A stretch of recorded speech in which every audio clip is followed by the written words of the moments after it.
Hello friends, स्वागत है आप सभी का हमारी यूट्यूब चैनल पेपर पास में। तो आज मैं लेके आई हूँ सिलेबस, वो भी बीएड फर्स्ट ईयर के लिए।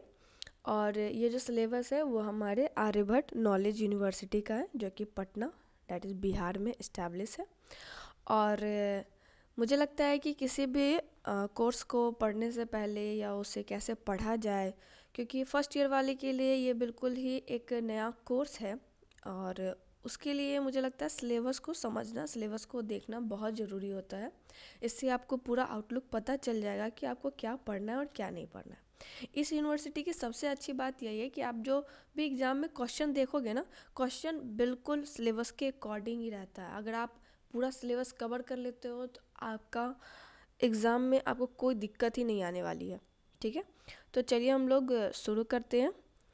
तो यहाँ आप देख रहे हो, मैं आपके लिए जूम कर दे रही हूँ। जो हमारा फर्स्ट ईयर का है, ये फर्स्ट ईयर में टोटल 10 पेपर होते हैं आपके। ठीक है, ये आप देख रहे हो टोटल 10 पेपर होते हैं। इसमें से ये जो EPC 1 से लेके आप 3 तक देख रहे हो, ये इंटरनल होते हैं। डैट इज़ ये एग्ज़ाम आपके कॉलेज के अंदर ही होंगे। बाकी ये जो 7 पेपर बच रहे हैं, CC1, CC2, CC3, CC4, CC5, CC6 and PC7A, ये सातों पेपर का एग्ज़ाम आपका एक सेंटर दिया जाएगा, जो एक्सटर्नली एग्ज़ाम होगा किसी एक सेंटर पे, और वहाँ आपको ये पेपर देने होंगे। तो ये हमारा फर्स्ट ईयर का सिलेबस है। तो इसमें जो CC1 है, इसका मतलब होता है कोर्स कोड 1, और इसके टोटल 6 पेपर होते हैं कोर्स कोड में। और PC7A एक पैडागोजी ऑफ स्कूल सब्जेक्ट होता है। जैसे आपने अगर ऑनर्स किया मैथमेटिक्स से या फिर साइंस से या फिर कंप्यूटर से, तो उन पर्टिकुलर सब्जेक्ट के लिए आप पर्टिकुलर सब्जेक्ट के टीचर बनने वाले हो। तो उसके लिए आपका एक अलग अलग सब्जेक्ट, जिनका जिस भी सब्जेक्ट से ग्रेजुएशन है, वो उस सब्जेक्ट से उनका पेडागोजी सब्जेक्ट होता है। यहाँ आप देख रहे होगे पेडागोजी ऑफ स्कूल सब्जेक्ट लिखा हुआ है। ठीक है, तो यहाँ पे आपका जो CC1, CC2 और CC3 that is childhood and growing up, contemporary India and education, learning and teaching, ये जो पेपर है ये तीनों 100 मार्क्स के होते हैं, यानी कि 300। इसके बाद CC4, CC5, CC6 and PC7A, ये सब 50 मार्क्स के होते हैं और ये एक्सटर्नल एग्ज़ाम होंगे। जितने भी 100 मार्क्स के पेपर है, उन सब का 20 मार्क्स इंटरनली दिया जाता है। चलिए इसके बारे में आगे डिस्कस कर लेते हैं। हाँ, तो ये देख लीजिए आप लोग, पैडागोजी ऑफ स्कूल सब्जेक्ट में इतने सारे सब्जेक्ट से आप पैडागोजी, यानी कि जिन्होंने भी ऑनर्स किया हुआ है जिस भी सब्जेक्ट से, वो बीएड अगर कर रहे हैं, तो उनके लिए ऑप्शन जो है वो इसी सारे सब्जेक्ट्स में अपनी टीचर के लिए एलिजिबल है। अगर आपने इंग्लिश ऑनर्स किया है तो उनका पैडागोजी ऑफ इंग्लिश होगा। अगर आपने हिंदी से ऑनर्स किया है तो आपके लिए पैडागोजी जो सब्जेक्ट होगा वो हिंदी का होगा। साइंस वाले के लिए फिजिकल साइंस और बायोलॉजिकल साइंस, दो दो ऑप्शन है। जिन्होंने भी बायो से किया है वो बायोलॉजिकली साइंस लेंगे, और जिन्होंने मैथ से अगर या फिर फिजिक्स से या फिर केमिस्ट्री से किया है, उन लोग के लिए फिजिकल साइंस ही होगा। मैथमेटिक्स के लिए अलग है। ऐसे ही आप देख रहे हैं सारे सब्जेक्ट, टोटल 17 सब्जेक्ट है जिनके लिए आप कोर्स चुन सकते हो। ठीक है, अब आ जाते हैं हम लोग मार्किंग स्कीम पे। तो मार्किंग स्कीम में क्या है कि जो भी सब्जेक्ट आपका 100 नंबर का होता है, उसमें आपको 20 मार्क्स आपके इंटरनली दिए जाते हैं, वो भी इंटरनल टेस्ट से। हाफ ईयरली जैसे एग्ज़ाम होता है ना, वैसे ही इसमें भी सेमेस्टर हाफ ईयरली एग्ज़ाम होगा आपका, क्योंकि ये AQU ईयर वाइज ये कोर्स है, 2 साल का कोर्स है, सेमेस्टर वाइज नहीं है।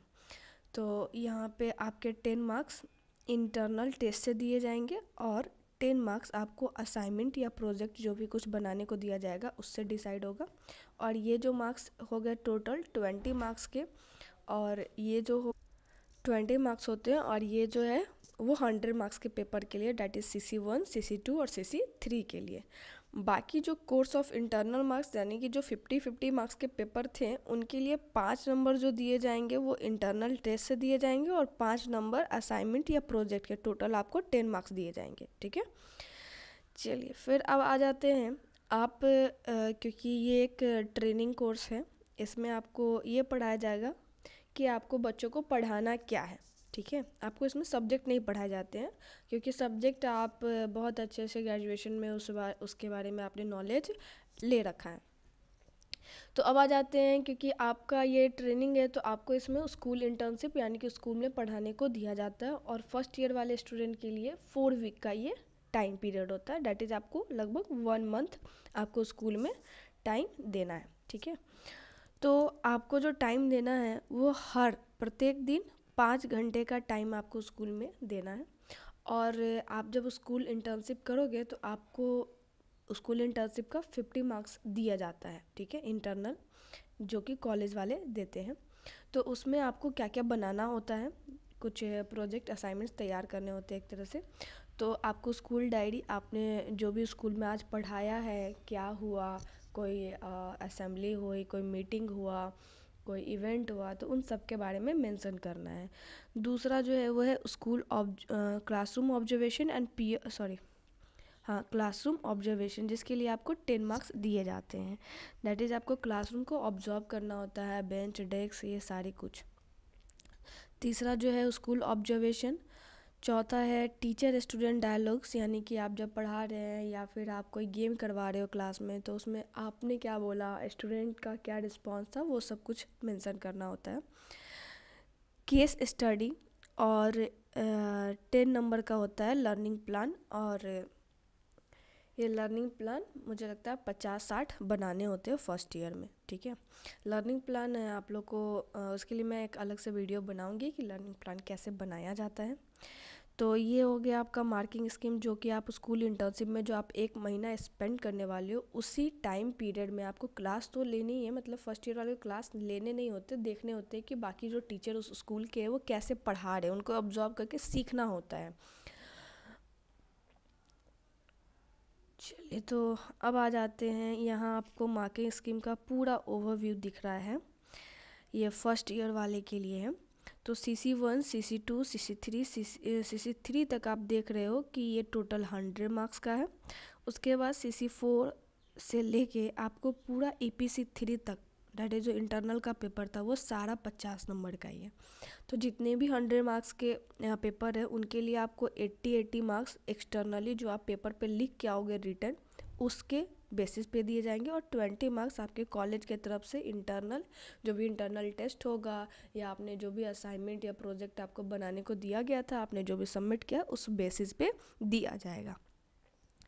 बाकी इधर जो 50 मार्क्स के जो क्वेश्चन हैं, वो भी जो एग्ज़ाम होंगे आपके किसी अदर सेंटर पे, होम सेंटर नहीं होगा, तो उसके लिए आपको 40 नंबर आपको उस पेपर के लिए दिया जाएगा जिस पे आपने लिखा है अपने आंसर, और 10 नंबर आपको इंटरनली कॉलेज के तरफ से दिया जाएगा। बाकी जो EPC1, EPC2 और EPC3, enhancing professional capacity, reading and reflecting on text, drama and art in education and critical understanding of ICT, ये तीनों पेपर जो है वो इंटरनल है, और इसका जो एग्ज़ाम होगा वो आपके कॉलेज के अंदर ही होगा, होम सेंटर, और इसके लिए 50-50 नंबर आपके कॉलेज की तरफ से ही आप जितना भी लिखते हो उसके बेसिस पे आपको दिए जाएंगे, लेकिन ये कॉलेज वाले ही देते हैं।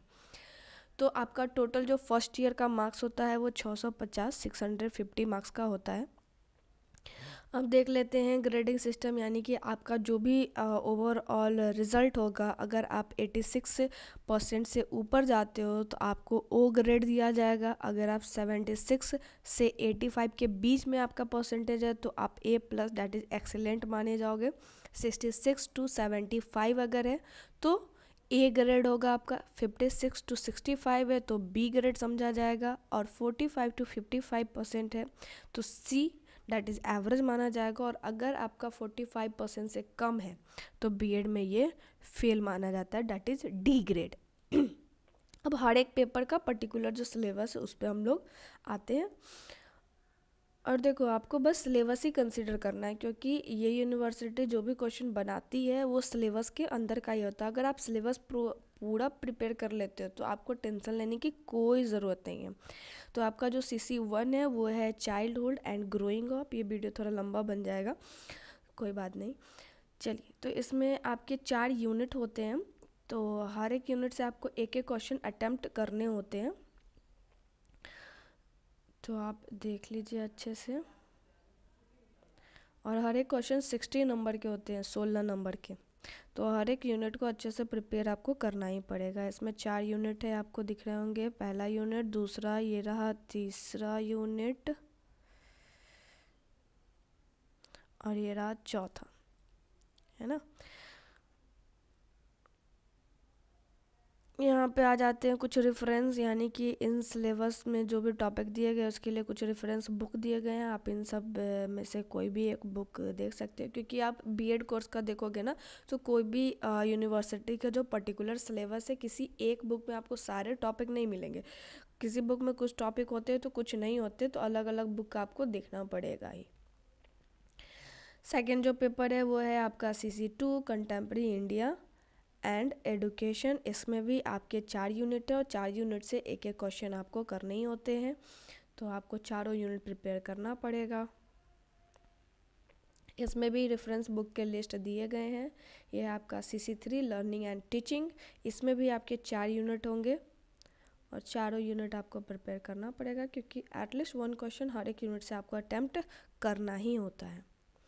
ये आ गया CC4, जिसके लिए आपको सिर्फ 50 नंबर का पेपर होता है, 40 से एक्सटर्नल और 10 इंटरनली मिलते हैं, और इसमें भी आपके 4 यूनिट हैं।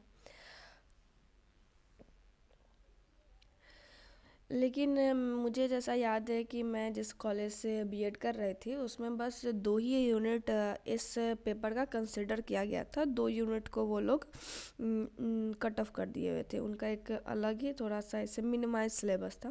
वैसे आप लोग अपने कॉलेज का जो भी पर्टिकुलर कॉलेज से आप अगर कर रहे हो जो कि AKU से एफिलिएटेड है, तो आप उससे मैच कर लीजिएगा। नेक्स्ट आते हैं CC5 understanding discipline and subject. यहाँ पर डिसिप्लिन का मतलब अनुशासन बिल्कुल नहीं होता है, ये आप समझ लेना। ये अनुशासन नहीं है, ये डिसिप्लिन का मतलब एक कोर्स हो गया। जैसे हम लोग ऐसे कोर्स बोलते हैं, बीएड में डिसिप्लिन या फिर एडुकेशन एक जो आपका सेक्टर है, इसमें डिसिप्लिन का मतलब एक सब्जेक्ट होता है। डैट इज़ मैथमेटिक्स से आप कोई भी आप कोर्स कर रहे हो तो उसको हम बोलेंगे मैथमेटिक्स एक डिसिप्लिन ही है, एक कोर्स है, ठीक है। तो यहाँ अनुशासन नहीं पढ़ना आपको, आपको हर एक सब्जेक्ट दैट इज़ और हर एक कोर्स के बारे में पढ़ना है। तो इसमें बस 2 ही यूनिट है, क्योंकि ये 85 नंबर का पेपर है पूरा। CC6 gender school and society, ये भी आपका 2 ही यूनिट का पेपर है, और आपको इसमें केवल 3 क्वेश्चन करने होते हैं, 10-10 नंबर का, और 10 नंबर के ऑब्जेक्टिव होते हैं। तो आप देख लो प्रीवियस ईयर को एनालाइज करके किस यूनिट से ज़्यादा क्वेश्चन आ रहे हैं उसको ज़्यादा अच्छे से कर लीजिए, और जिस यूनिट से कम क्वेश्चन आ रहे हैं जिससे आप एक ही क्वेश्चन करना चाहते हो उसको उस हिसाब से आप मिनिमाइज़ करके प्रिपरेशन कर लो, है ना, क्योंकि एग्ज़ाम के लिए सब कुछ पढ़ने की ज़रूरत नहीं होती है।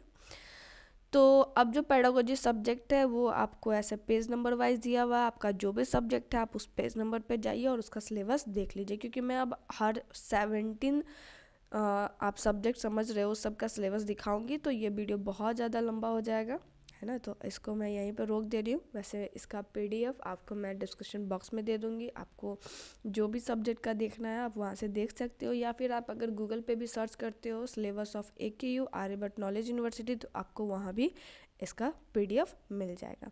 Thank you for watching and love your support. Please like ज़रूर कर दीजिएगा, और अगर अभी तक आपने मेरे चैनल को सब्सक्राइब नहीं किया है तो प्लीज़ सब्सक्राइब बटन ज़रूर दबा दीजिएगा। Thank you.